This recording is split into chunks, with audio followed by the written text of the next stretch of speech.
سلامونه او نیکې هیلې او په همدې هیله چې تاسو ټول به روغ جوړ او د عافیت جامې به مو تن اوسي. په اوس وخت کې که د موجوده حکومت سره هر څوک څومره اختلاف لري او دوی په وطن باندې مین اوسي، باید د پاکستان برید وغندي او د موجوده حکومت سره ودرېږي. دغلته افغانیت هم شته، مسلمانیت هم شته، انسانیت هم شته او دا په خپله د اتفاق باعث ګرځي.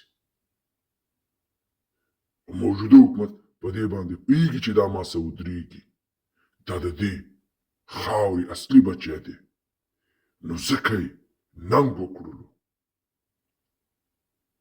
او له موږ سره ودرېدلو او دا د ټولو افغانانو مشترک کور دی.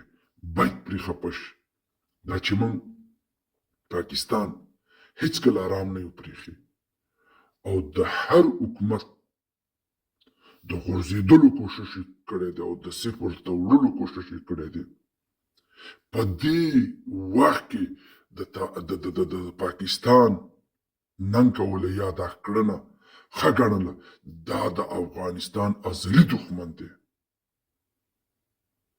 نو هر هغه جمهوریت پلوی چې د موجوده حکومت سره اختلاف لري مګر په داسې وخت کې ودرېدل دا خپله د اتفاق باعث ګرځي او همدغه څه دي چې یو بل ته نږدې کوي.